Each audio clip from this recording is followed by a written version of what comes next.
नमस्कार विद्यार्थी मित्रांनो, सीपी मुंबई पोलीस भरती 2024 तर्फा आज 29 ऑगस्टला सीपी मुंबई पोलीस भरती झाली।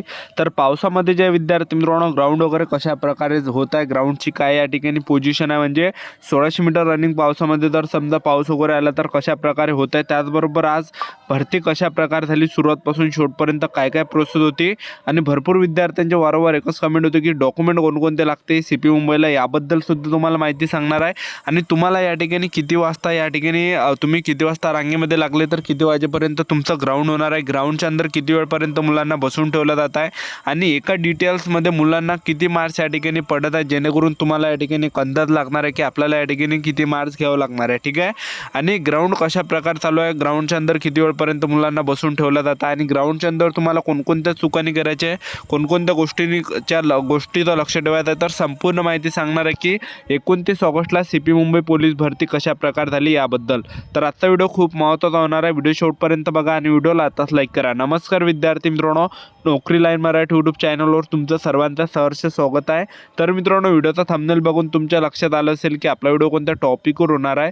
व्हिडिओ सुरू करण्याच्या आधी आपल्या यूट्यूब चॅनलला सबस्क्राईब करा, जेणेकरून प्रत्येक भरतीचे अपडेट तुमच्यापर्यंत सर्वात आधी पोहोचेल आणि जास्त करून सीपी मुंबई पोलीस भरतीच्या रिलेटेड जास्त व्हिडिओ आपल्या चॅनलवर अपलोड करत असतो। तर पाच सकाळी या ठिकाणी ज्या बॅच बनत आहे, सकाळी 5 वाजताची बॅच आहे, सकाळी 7ची बॅच आहे, त्यानंतर सकाळी 9ची बॅच आहे, त्यानंतर सकाळी 11ची बॅच आहे, त्यानंतर 2 वाजताची बॅच आहे। तर सकाळची जी बॅच आहे, तर सकाळच्या बॅचमध्ये तुम्हाला जायचं नाही, जे सकाळची 5 वाजताची बॅच आहे आणि तुमचा रिपोर्टिंग टाईम त्या ठिकाणी सकाळी 7 असेल, त्याचबरोबर 9 असेल, 11 असेल, 2 असेल, ह्या बॅचचे जर तुम्ही असाल आणि सकाळी जर तुम्ही 5च्या रांगेमध्ये लागले तर पोलीसवाले तुम्हाला तिथून बाहेर काढणार आहे आणि तुम्हाला एकच सांगणार आहे की तुमच्या रिपोर्टिंग टाईमवर या ठिकाणी जाता। आणि ज्यांचा रिपोर्टिंग टाईम सकाळी 5चा असेल तर तुम्ही 4 ते 5 वाजता त्या ठिकाणी रांगेमध्ये लागू शकता।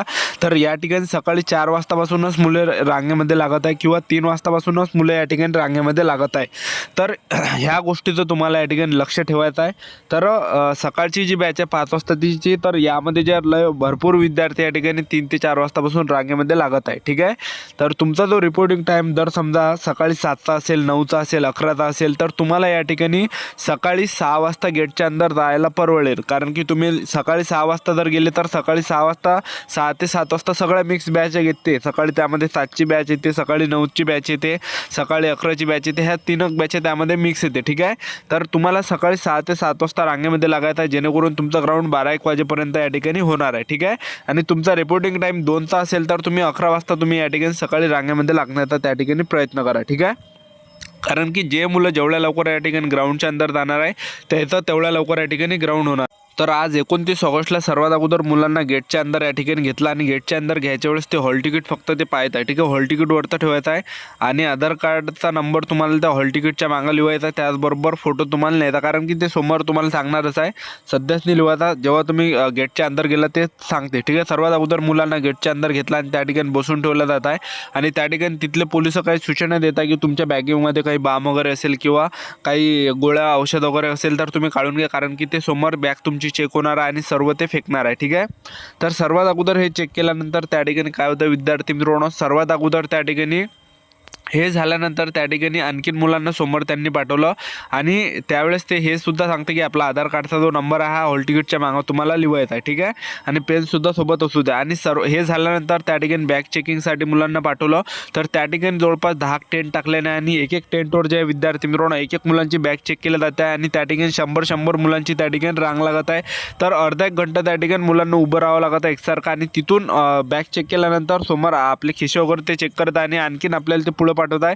पुढं पाठवल्यानंतर त्या ठिकाणी ते सर्वात अगोदर बॅगा मुलांना ठेवायला लावत आहे। त्या ठिकाणी बॅगा ठेवल्यानंतर त्या ठिकाणी जे विद्यार्थी मित्रांनो त्या ठिकाणी हे आहे काय म्हणजे टेबल नंबर आहे, टेबल नंबर 1 2 3 4 5 6 7 8 9 10 अशा प्रकारे आहे।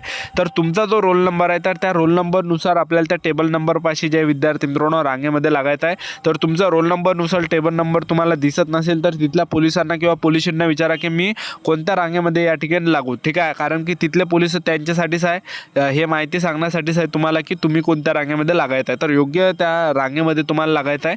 तर रांगेमध्ये लागल्यानंतर आपला नंबर त्या ठिकाणी येते, नंबर आल्यानंतर ते हॉल तिकीट घेत आहे, हॉल तिकीटला आपला फोटो ते त्या ठिकाणी चिपकवला जात आहे आणि आपलं जे आधार कार्ड आहे तर अगोदरच आपल्याला सोबत म्हणजे बॅगेत ठेवून द्यायचं आहे, वरतं फक्त हॉल तिकीट ठेवायचं आणि एक फोटो। ठीक आहे, आणि घड्याळसुद्धा तुम्हाला बॅगेच्या अंदर ठेवायचं, कारण की घड्याळसुद्धा त्या ठिकाणी अलाउड नाही आहे। तर हे झाल्यानंतर त्या ठिकाणी हॉल तिकीटवर ते शिक्का वगैरे देत आहे. शिक्का दिल्यानंतर आपला फोटो ते घेत आहे. फोटो घेतल्यानंतर आपली सिग्नेचर घेत आहे आणि हे झाल्यानंतर आपल्याला दुसऱ्या रांगेमध्ये ते पाठवतात आणि त्या ठिकाणी सुद्धा अर्धा घंटा मुलांना बसून ठेवलं जातं हाईटसाठी. तर त्या ठिकाणी जे विद्यार्थी मित्रांनो हाईटची प्रोसेस त्या ठिकाणी होत आहे. तर हाईटमध्ये सुद्धा भरपूर मुले हे बाहेर काढत आहे. ठीक आहे.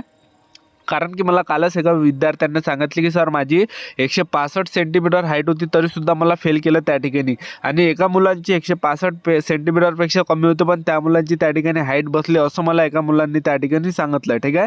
म्हणजे हाईटमध्ये जास्त मुलं ते काढत आहे काढत आहे. त्याचबरोबर छातीमध्ये सुद्धा भरपूर मुलं ते काढत आहे, बाहेर काढत आहे. ठीक आहे.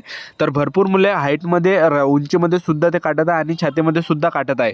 उंची छाती झाल्यानंतर त्या ठिकाणी जे विद्यार्थी मित्रांनो डिजिटल मशीन आहे तुम्हाला त्या ठिकाणी उभं ठेवते. उभं ठेवल्यानंतर छाती वगैरे मोजते आणि सर्व त्या मशीनमध्ये दाखवते आणि तुमचं 165 सेंटीमीटरपेक्षा कमी जर त्यांना दिसली तर तुम्हाला अपात्र केलं जाते आणि तिथूनच तुम्हाला बाहेर केलं जाते या ठिकाणी. ठीक आहे. तर सर्वात अगोदर त्या ठिकाणी काय होतं विद्यार्थी मित्रांनो हे झाल्यानंतर हाईट वगैरे झाल्यानंतर त्या मशीनमध्ये आपल्याला दाखवते की तुमची उंची किती आहे, छाती किती आहे, वजन किती आहे आणि हे सर्व झाल्यानंतर एक फोटो त्या ठिकाणी घेतला जात आहे. फोटो घेतल्यानंतर सिग्नेचर आपली त्या ठिकाणी घेतली जातं आणि हे सर्व झाल्यानंतर हाईट झाल्यानंतर आणखीन ते दुसऱ्या रांगेमध्ये पाठवत आहे आणि त्या ठिकाणी सुद्धा एखादा घंटा मुलांना बसून ठेवला जात आहे आणि त्या ठिकाणी चेस्ट नंबर दिला जात आहे. तर चेस्ट नंबर दिल्यानंतर त्या ठिकाणी दोन्ही पायाच्या चिपा ते देत आहे. चिपा दिल्यानंतर हॉल तिकीट व्हेरिफिकेशन त्या ठिकाणी होत आहे. 2-3 मिनिटात ते हॉल तिकीट व्हेरिफिकेशन होऊन जाते एकदम फास्टमध्ये. ठीक आहे. आणि आपल्या जे पायाच्या दोन्ही चिपा आहेत ते सुद्धा ते स्कॅन करत आहे आणि त्या चिपा स्कॅन केल्यानंतर त्या ठिकाणी ज्या विद्यार्थी मित्रांनो थंब वगैरे घेतला जात आहे. आणखीन ते मॅडम फोटो वगैरे ते काढलं जातं आणि आपली सिग्नेचर घेतलं जातं आणि हे सर्व झाल्यानंतर आणखीन पुढे ते पाठवते एक डिटेल त्या ठिकाणी बनत आहे.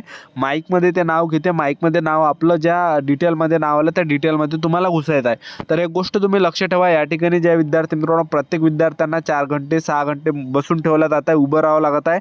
तर तुम्ही ग्राउंडच्या अंदर फळ फ्रूट न्या, सफरचंद वगैरे झालं, केळं वगैरे झालं. कारण की कसं आहे की फळ वगैरे तुम्ही त्या ठिकाणी खा. कारण की बिना उपाशी पोटी त्या ठिकाणी ग्राउंड मारणं. कारण की भरपूर मुले उपाशी पोटी त्या ठिकाणी ग्राउंड मारत आहे. 1600 मीटर रनिंग, गोळाफेक आणि 100 मीटर रनिंग मारायला जे विद्यार्थी मित्रांनो ताकद लागते आणि तुमच्या शरीरामध्ये अन्न पाणीच नसलं तर तुमच्या शरीरामध्ये ताकद कशा प्रकारे असणार आहे आणि ग्राउंडचा परफॉर्मन्ससुद्धा तुमचा चांगला बसणार नाही. तर ह्या गोष्टी तुम्ही लक्ष ठेवा. फळ वगैरे ते ग्राउंडच्या अंदर नेऊ देते, फळ वगैरे नाही. ठीक आहे. तर हे झाल्यानंतर त्यांनी जे विद्यार्थी मित्रांनो एक डिटेल त्यांनी 50 मुलांची नेली. तर आज पहिला जो आज इव्हेंट झाला तो होता 100 मीटर. तर कोणकोणत्या बॅचचा कोणकोणत्या डिटेलचा जो इव्हेंट हा पहिला जे विद्यार्थी मित्रांनो गोळाफेकसुद्धा होता आहे, 1600 सुद्धा होता आहे आणि 100 सुद्धा होता आहे. तर आज कशा प्रकार झाला तर पहिला इव्हेंट त्यांनी 100 मीटर घेतला. 100 मीटरला ते 4 मुलं सोडत आहे आणि 100 मीटर झाल्यानंतर लगेच 5 ते 10 मिनिटां लगेच फास्टमध्ये जे विद्यार्थी मित्रांनो 1600 मीटर रनिंगसाठी ते नेत आहे आणि 1600 मीटर रनिंगला 150 मुले तो सोडत आहे. 3 डिटेल त्या ठिकाणी बसत आहे. 2-2 मुले ते 1600 मीटर रनिंगसाठी सोडत आहे आणि 1600 मीटर रनिंग तुम्हाला ट्रॅकच्या अंदरून धावायचं आहे. सिंथेटिकचं ग्राउंड आहे आणि ट्रॅकच्या अंदरून जेवढं तुम्ही ट्रॅकच्या अंदरून धावसान तेवढं तुमचा टायमिंग कमी येणार आहे, तेवढं अंतर कमी येणार आहे, तेवढं जास्त तुम्हाला मार्क्स भेटणार आहे आणि 1600 मीटर रनिंग मारायच्या वेळेस तुम्हाला थांबायचं नाही. तर ह्या चुका तुम्हाला करायच्या नाही आहे. ठीक आहे. आणि सिंथेटिक ग्राउंड आहे. जर समजा तुमचं ग्राउंड उन्हीमध्ये येत असेल तर शूजचं तुम्ही धावा. ठीक आहे. आणि तुमचं जर ग्राउंड सावलीमध्ये येत असेल तर बिना शूजचं सुद्धा तुम्ही मारा. तर बिना शूजचं सुद्धा बेस्ट आहे त्या ठिकाणी. सावलीमध्ये तर तुम्ही ग्राउंड मारलं तर रनिंग मारली तर 1600 मीटर रनिंग झाल्यानंतर लगेच 5-10 मिनिटांनी त्या ठिकाणी गोळा फेकवता आणि इथं सुद्धा तुम्हाला चुकणी करायची आहे की लगेच तुम्ही गोळा त्या ठिकाणी फेकायला घेऊ नका. पहिलाच नंबर त्या ठिकाणी लावू नका, सगळ्यात शेवटी फेका. ठीक आहे. तर हे सर्व इव्हेंट झाल्यानंतर एक पोलीसवाला आपले 50 मुलांची डिटेल त्या ठिकाणी नेते आणि एक फाईलवर त्या ठिकाणी सिग्नेचर करायला लावते सर्व मुलांना 100 मीटरच्या, 1600 मीटरच्या आणि गोळाफेकच्या. तर आज मुलांना एका डिटेलमध्ये कशा प्रकारे मार्क्स पडले तर 50 पैकी जे विद्यार्थी मित्रांनो 20 मुलं असे आहे की ते रनिंगमध्ये कटत आहे. 1600 मीटर रनिंगमध्ये पहिल्या, दुसऱ्या, तिसऱ्या किंवा चौथ्या राऊंडला ते थांबत आहे. ठीक आहे. उरले 30 मुलं. 30 मधले जे 20 मुलं असे आहे की त्यांना 20, 22, 24, 26, 28 अशा प्रकारे मार्क्स पडत आहे. ठीक आहे. म्हणजे कमी मार्क्स या ठिकाणी मुलांना पडत आहे, खूप कमी मार्क्स पडत आहे आणि उरले त्यामधले जवळपास 6 मुलं त्यांना 30 झालं, 28 झालं, 32, 34, 36 अशा प्रकारे मार्क्स पडत आहे आणि उरलेले 4 मुलं त्यांना ज्या विद्यार्थी मित्रांनो त्यांना मार्क्स पडत आहे या ठिकाणी 39, 40, 41, 43 अशा प्रकारे मार्क्स पडत आहे. तर अशा प्रकारे ज्या विद्यार्थी मित्रांनो 29 ऑगस्टला CP मुंबई पोलीस भरती झाली होती. संपूर्ण महत्त्वाची माहिती आपलं यूट्यूब चॅनल सबस्क्राईब करून ठेवा. व्हिडिओ अपडेट तुम्हाला CP मुंबई पोलीस भरतीबद्दल देत राहणार आहे. आजच्यासाठी इथंच थांबतो. भेटा नेक्स्ट व्हिडिओमध्ये. जय हिंद, जय भारत.